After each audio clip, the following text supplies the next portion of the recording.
The ancient dust had not been disturbed for 3 million years until Emma Ross pressed her gloved hand against the sealed chamber door.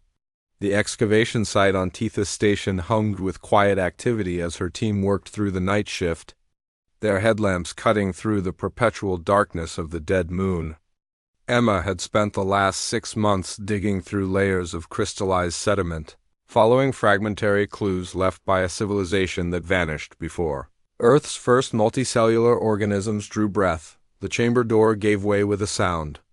Like breaking glass, and stale air rushed out carrying the metallic scent of ozone and something else, something that made Emma's skin crawl. Her partner Tom Bradley squeezed through the opening first, his scanner sweeping the darkness beyond. The chamber was small, no larger than a storage closet, but every surface was covered in symbols that seemed to shift and writhe. Under their light's dot at the center of the room sat a crystalline artifact the size of a human head, its faceted surface containing swirling patterns of light that pulsed with a rhythm disturbingly similar to a heartbeat. Emma approached it carefully, her xenorchaeology training screaming warnings about touching unknown alien technology. But something about the artifact called to her, as if it wanted to be found. The moment her fingers made contact with the crystal, the chamber filled with holographic projections. Symbols blazed across the walls in configurations that hurt to look at directly, and Emma found herself understanding their meaning despite never having seen them before. The knowledge flowed into her mind like water through a broken dam, carrying with it a message that made her blood run cold. The projections showed star maps spanning the galaxy, with certain systems marked in pulsing red. Text scrolled past in the alien script, and Emma heard herself translating aloud without conscious thought. The void bringers would come from the darkness between stars. Drawn by the expansion of the children of the third sun, they would consume all organic life, feeding on the energy of living worlds until nothing remained but empty space and dead rock. Tom grabbed her shoulder, his face pale in the flickering light. Emma realized she had been speaking in the alien language, her voice taking on tones that human vocal cords should not have been able to produce. The artifact pulsed brighter, showing images of massive shadow creatures devouring entire star systems, their forms defying physical law as they reached across space with tendrils of pure darkness. The final sequence showed Earth, unmistakably blue and green in the vast black, with humanity's first faster-than-light ships spreading across nearby systems. Each human expansion triggered a beacon somewhere in the galaxy, and when enough beacons lit up, something ancient and terrible would wake from its slumber in the void. The prophecy was clear. Humanity's arrival in the galactic community would herald the end of all life. Emma stumbled backward, breaking contact with the artifact. The projections faded, leaving only the pulsing crystal and the weight of knowledge that felt like poison in her mind. Tom was already on his communication device, calling for immediate evacuation of the dig site and priority transport to the nearest Galactic Council station within hours. The chamber was swarming with xenobiologists, linguists, and military officials from a dozen different species. The Alterian Republic sent their best scholars, tall, graceful beings with silver skin who spoke in musical tones. The Corvan Empire dispatched a team of warrior scientists whose scarred exoskeletons told stories of countless battles. Even the reclusive ethereal collective emerged from their crystal cities to examine the artifact. Dr. Ren Nakamura, the Council's chief xenobiologist, spent 3 days studying the crystal before emerging with a report that sent shockwaves through the galactic community. The artifact was genuine, its technology far beyond anything in the known galaxy. More disturbing was the fact that similar warnings had been found in the archives of every major civilization. Fragments of prophecy that had been dismissed as mythology until now. The Altharian archives contained references to the star devourers in texts that predated their industrial revolution by thousands of years. Kovan battle hymns spoke of enemies that feast on light itself and could only be defeated by the sacrifice of the young sun's children. The ethereal collective's crystalline memory banks held mathematical equations that described the exact energy signature of the void bringers, formulas that had been preserved without context for millennia. Emma found herself at the center of a galactic crisis as teams of scholars worked around the clock to translate more of the prophecy. The artifact revealed new layers of meaning each time it was activated, showing star charts that corresponded to real systems and describing technologies that matched theoretical physics models. The ancients had not been primitive mystics, but advanced scientists who had somehow foreseen humanity's emergence and its consequences. The most chilling revelation came when the artifact showed the fate of the ancients themselves. They had not vanished mysteriously, as scholars had long believed. They had been consumed by the Voidbringers in a previous cycle, their civilization wiped out after they had unknowingly triggered the ancient network. The prophecy was not a warning to future generations, but a desperate final message from a dying species. As news of the discovery spread throughout the galaxy, panic began to set in. The peaceful Altherian Republic started constructing massive defensive installations around their homeworld. The Corvan Empire recalled their battle fleets from the Outer Rim, concentrating their forces in preparation for war. Trade routes that had operated for centuries were abandoned as species retreated to their core systems. Emma watched the galaxy tear itself apart over humanity's mere existence, and she realized that the prophecy might be self-fulfilling. The ancients had described not just the coming of the Voidbringers, but the chaos that would precede their arrival. Fear would drive the galaxy to war, weakening the very civilizations that needed to stand together against the darkness.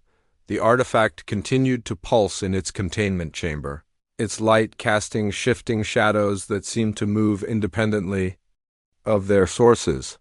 Emma had unlocked a message that was 3 million years old, and in doing so, she had started a countdown that might end with the extinction of all life in the galaxy.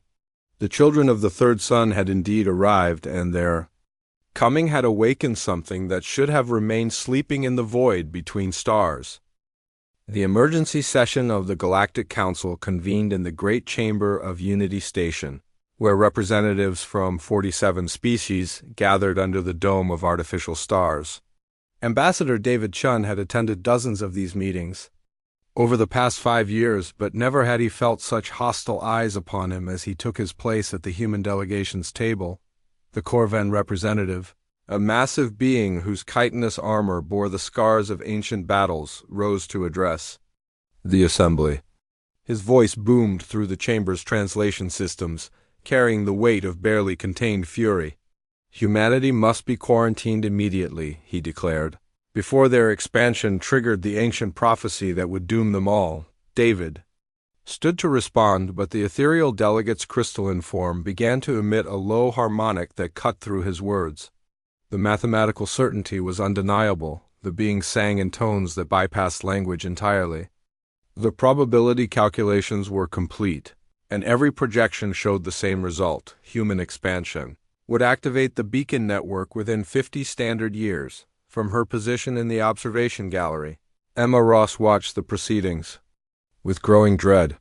The artifact she had discovered was now displayed in the center of the chamber, its pulsing light casting eerie shadows across the faces of delegates who had once welcomed humanity into the galactic community.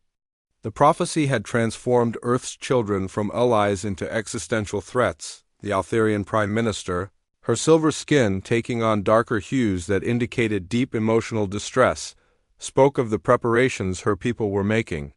Entire asteroid belts were being converted into defensive platforms. Ancient shipyards that had been dormant for centuries were coming online to produce vessels designed not for exploration but for war.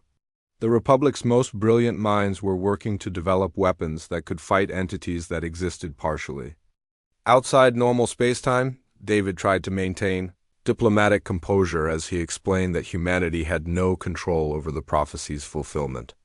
Earth's colonies were established for peaceful purposes, driven by the natural human desire to explore and expand.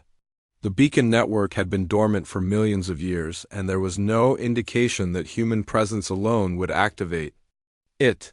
The Corvan delegate slammed his armored fist against his podium, creating a sound like thunder that silenced the chamber. 3 species had already gone extinct since the prophecy's discovery, he roared, their worlds falling silent without explanation. The Nexari Commonwealth had lost contact with their outer colonies. The Stellar Confederation's mining operations in the Vega sector had simply vanished, leaving only empty space where thriving settlements had once existed. Emma felt her heart sink as she realized the truth that the delegates were dancing around. The prophecy was not just a warning about the future, it was already beginning to unfold. The Void Bringers were not something that would come when humanity triggered the network. They were something that had always been there, waiting for the right conditions to manifest. The debate grew more heated as smaller species began to take sides.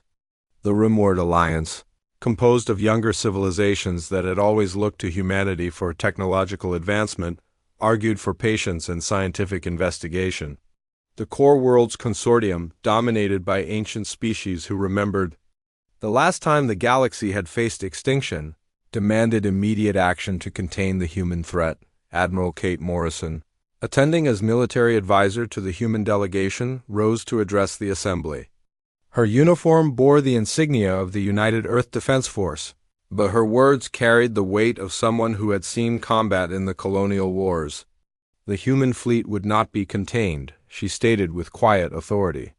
Earth's colonies were already established, and any attempt to quarantine them would be met with force. The chamber erupted in chaos as delegates from dozens of species began arguing simultaneously. Translation systems strained to keep up with. The cacophony of languages and the artificial stars above began to flicker as if responding to the emotional turmoil below. Emma watched in horror as the very unity that had defined galactic civilization for millennia began to crumble. The Corvan delegate announced that his empire would no longer recognize human territorial claims. The Stellar Confederation declared an embargo on all human trade. The Ethereal Collective withdrew their scientific advisors from human colonies, taking with them technologies that Earth had relied upon for decades. David made one last desperate attempt to restore order, reminding the assembly that humanity had contributed to galactic civilization for decades. Human medical advances had saved billions of lives. Human agricultural techniques had ended famine on dozens of worlds. Human cultural exports had enriched the social fabric of the galaxy. The Altherian Prime Minister's response cut through David's words like a blade. All of humanity's contributions would be meaningless if their expansion triggered the return of the Void Bringers.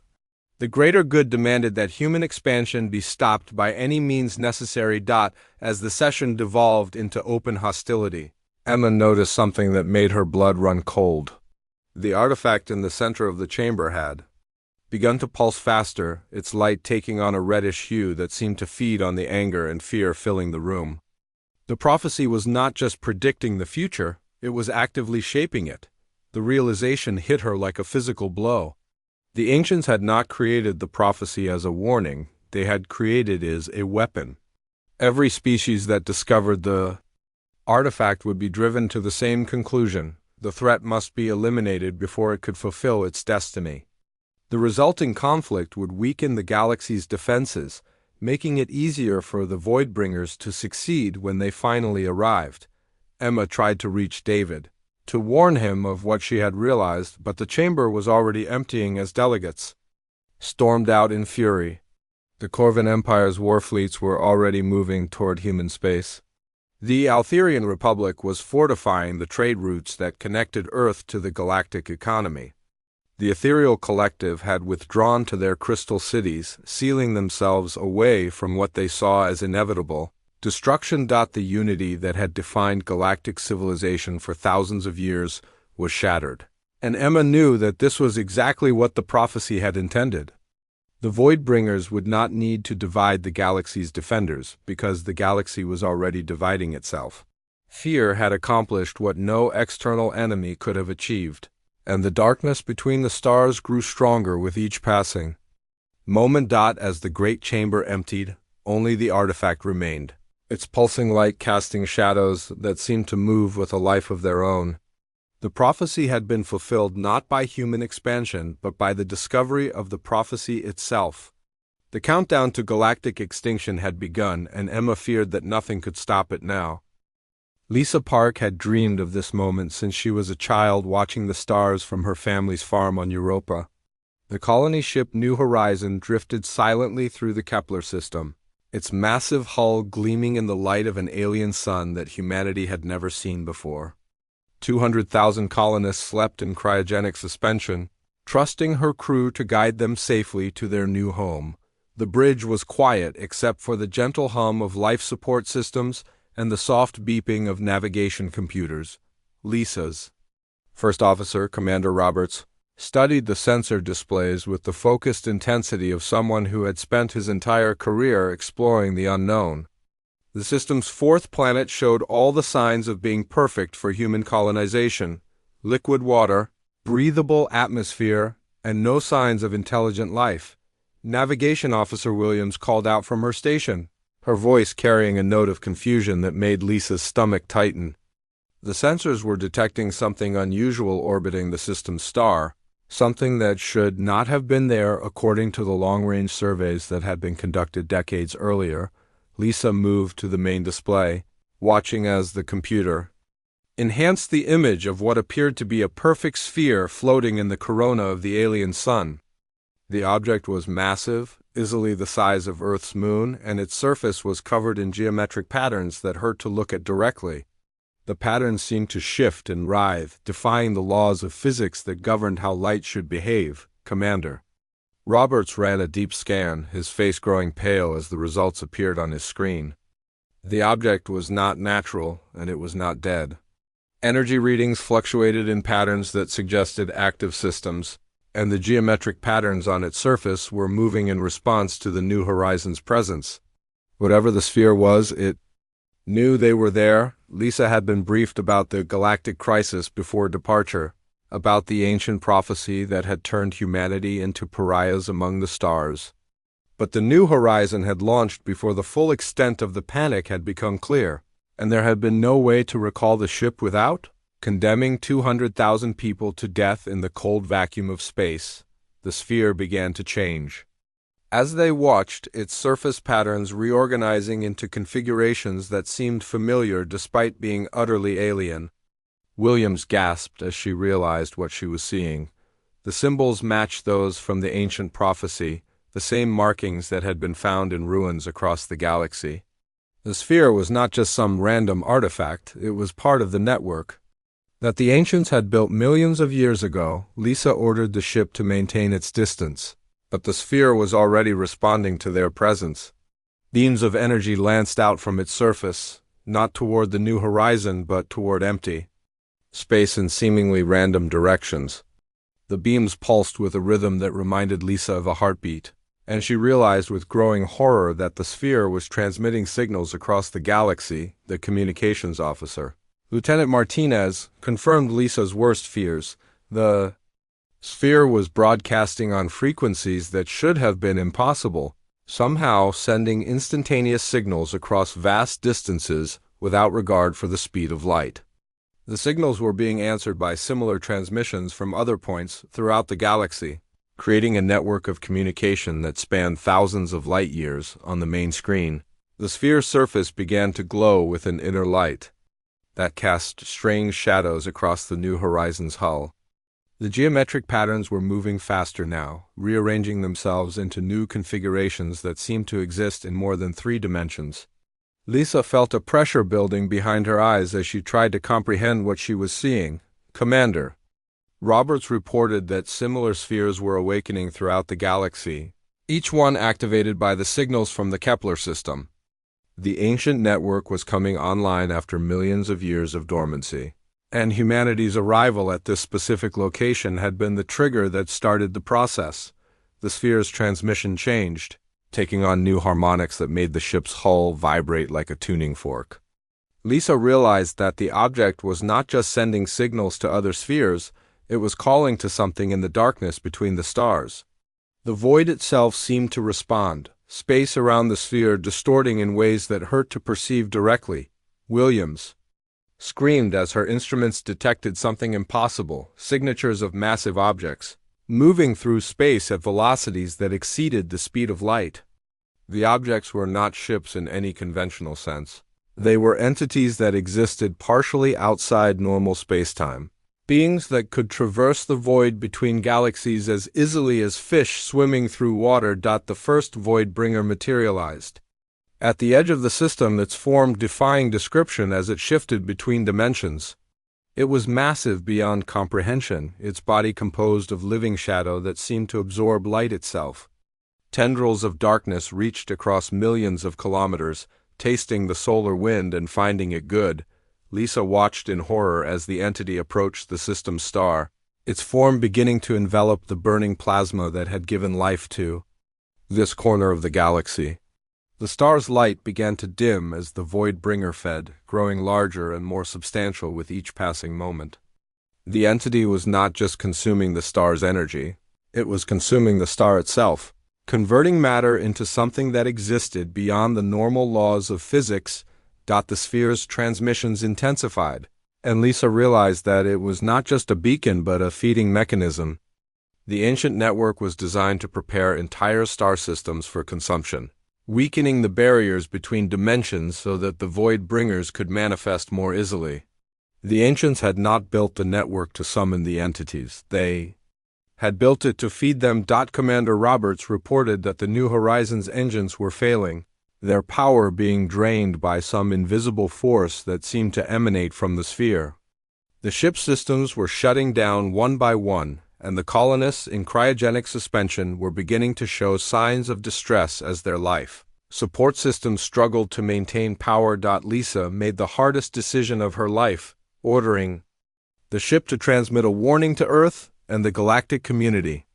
The prophecy was not just coming true, it was already in motion, and the galaxy had only hours before the Voidbringers spread throughout inhabited space. The beacon network was active, the ancient entities were awakening, and humanity's arrival in the Kepler system had been the key that unlocked the door to galactic extinction. The transmission was sent on all frequencies, carrying a message that would reach every inhabited world in the galaxy. The Voidbringers were real, they were coming, and the only hope for survival lay in somehow disrupting the ancient network before it could complete its purpose. Lisa Park had come to the Kepler system to establish humanity's furthest colony, but instead she had awakened something that had been sleeping in the void for millions of years. The star continued to dim as the Voidbringer fed, and Lisa knew that her ship and its precious cargo would never see their new home. But her warning would give the galaxy a chance to prepare, to find some way to fight back against enemies that existed beyond the normal laws of physics. The prophecy had been fulfilled, but the story was far from over. The defensive fleet of the Rimward Alliance died in silence, their ships consumed by darkness before they could even transmit a distress signal. Admiral Kate Morrison watched the tactical display from her command ship, the Use Defiance, as entire squadrons simply vanished from the sensor grid. The Voidbringers had arrived in force, and nothing in the galaxy's arsenal seemed capable of stopping them. The first entity to emerge from the void had been massive, but now dozens of them moved through space like sharks through water. They varied in size and form, but all shared the same impossible nature, bodies of living shadow that seemed to exist in multiple dimensions simultaneously. The largest among them had consumed 3 star systems in the past week, growing more substantial with each feeding. Tom Bradley worked frantically at his engineering station, trying to make sense of readings that defied every law of physics he had ever learned. The Voidbringers operated on principles that were completely alien to conventional science, their bodies composed of exotic matter that existed partially outside normal spacetime. Conventional weapons passed through them harmlessly, while their attacks seemed to drain the life force from anything they touched. The Corvan Empire's mighty battle fleet had been the first to engage the entities, their warrior tradition demanding that they meet the threat head-on. The massive dreadnoughts that had dominated galactic warfare for centuries were swept aside like toys, their quantum armor providing no protection against attacks that bypassed the normal laws of physics. The proud Corvan warriors had died as they had lived, fighting to the last, but their sacrifice had accomplished nothing. Dr. Emma Ross studied the data streaming in from across the galaxy, her mind racing to find some weakness in the ancient enemy. The Voidbringers were not just random destroyers, they were part of a system that had been designed millions of years ago. The ancient spheres that had awakened throughout the galaxy were not just beacons. They were control nodes that somehow anchored the entities to normal spacetime. The ethereal collective had withdrawn completely, sealing their crystal cities behind barriers of pure energy that even the Voidbringers seemed unable to penetrate. The Altherian Republic's defensive installations were holding for now, but their shields were being slowly drained by the entity's presence. The galaxy's younger species had no defenses at all, their worlds going dark one by one as the darkness spread. Admiral Morrison received a priority transmission from Earth, the image of Fleet Admiral Jackson flickering with interference caused by the Voidbringer's presence. The entities were disrupting subspace communications across the galaxy, making coordination between the surviving fleets almost impossible. Earth's defenses were being prepared, but everyone knew that conventional weapons would be useless against enemies that existed beyond the normal laws of physics. Tom's analysis revealed the key to the mystery: the Voidbringers were not truly native to this dimension. They required the ancient beacon network to maintain their coherence in normal spacetime, drawing power from the spheres to sustain their physical forms. If the network could be disrupted, the entities would lose their anchor to reality and be forced back into the void. The problem was that the beacons were protected by the same exotic energies that powered the Voidbringers themselves. The spheres existed in a state of quantum flux that made them nearly impossible to target with weapons. Any attack that did manage to reach a beacon was absorbed and converted into energy that made the entities stronger. Emma's research team, working around the clock in the depths of Tethys Station, made a breakthrough that changed everything. The beacon network was not just a control system, it was a trap. The ancients had not built it to summon the Voidbringers, they had built it to contain them. The entities had been imprisoned in the void for millions of years, and the network was the key to their cage. The discovery came too late to save the outer colonies, but it provided hope for the galaxy's core worlds. If the beacons could be overloaded simultaneously, the feedback would sever the Voidbringers' connection to normal spacetime and force them back into their interdimensional prison. The challenge was that the overload had to be perfectly timed across multiple star systems, requiring a level of coordination that seemed impossible given the current chaos. Lisa Park's final transmission from the New Horizon provided the missing piece of the puzzle. The colony ship had been equipped with experimental human technology, quantum processors that could operate in the exotic energy field surrounding the beacons. The processes were designed for navigation in hyperspace, but they could be modified to create a resonance cascade that would spread throughout the entire network. Admiral Morrison volunteered to lead the mission, knowing that it would be a one-way trip. The Defiance was equipped with the most advanced human technology available, including experimental shields that might be able to withstand the exotic energy surrounding the beacons. The ship would need to get close enough to the primary beacon in the Kepler system to deploy the modified quantum processors. The plan required precise timing from 17 different strike teams, each targeting a major beacon node throughout the galaxy. The Corvan Empire's surviving ships would attack the nodes in the galactic core, while the Altherian Republic's fleet would handle the outer rim positions. Humanity would take responsibility for the primary beacon, the one that Lisa Park had discovered in the Kepler system. Tom's final calculations showed that the mission had less than a 10% chance of success. The Voidbringers were growing stronger with each passing hour, and their attacks were becoming more coordinated.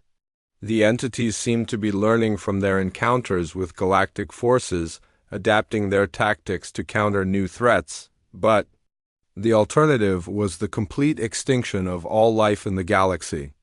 The Voidbringers would continue to feed until every star was extinguished, every world consumed, every trace of organic life erased from existence.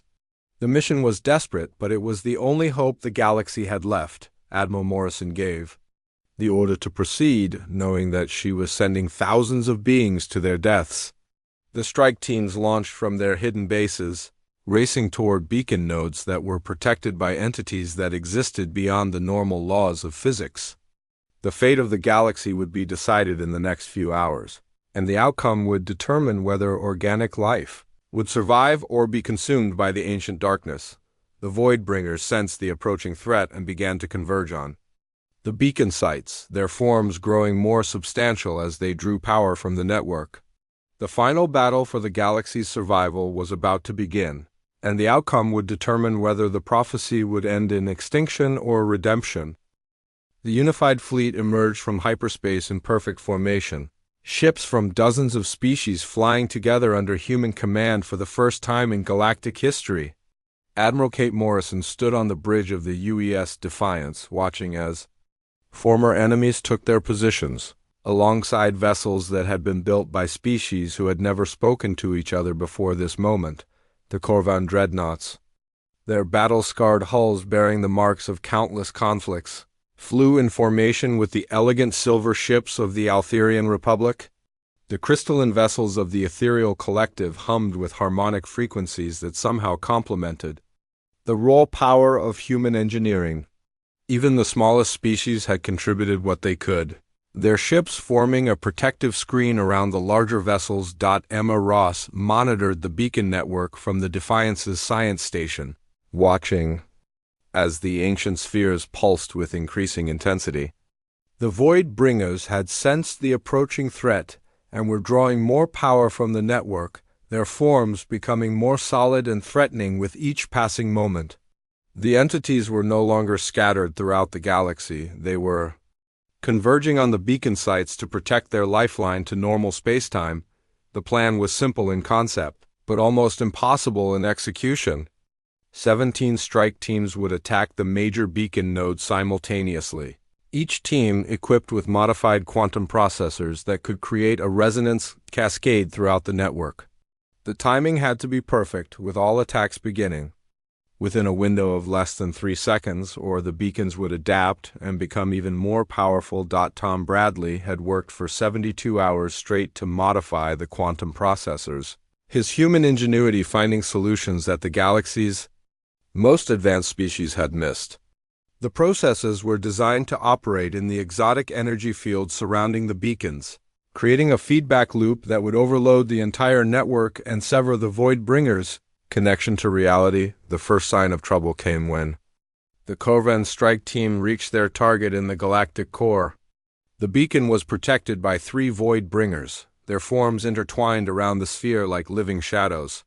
The Corvan warriors attacked with their characteristic fury, but their weapons passed harmlessly through the entities while dark tendrils reached out to drain the life from their ships. Admiral Morrison watched the tactical display as red indicators began appearing across the galaxy.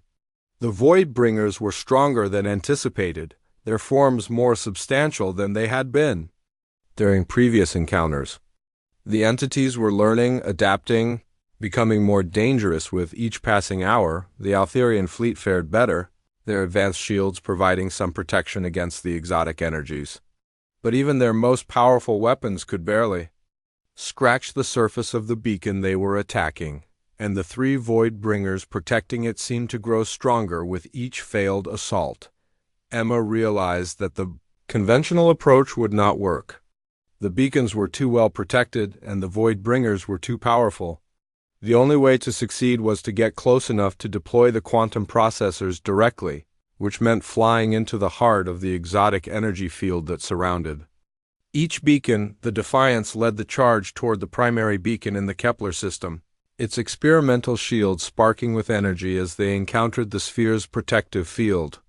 The ship's hull groaned under the stress of forces that existed beyond normal physics, but the human engineering held firm.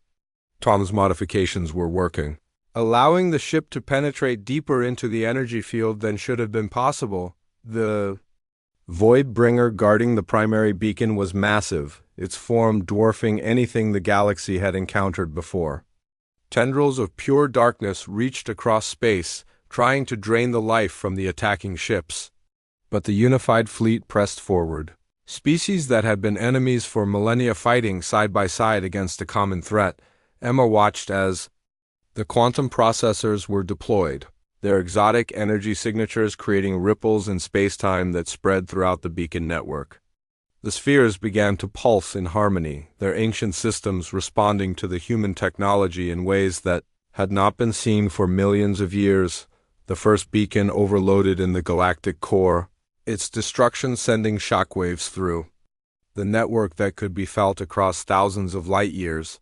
The Corvan warriors had succeeded in their mission, but at the cost of their entire fleet.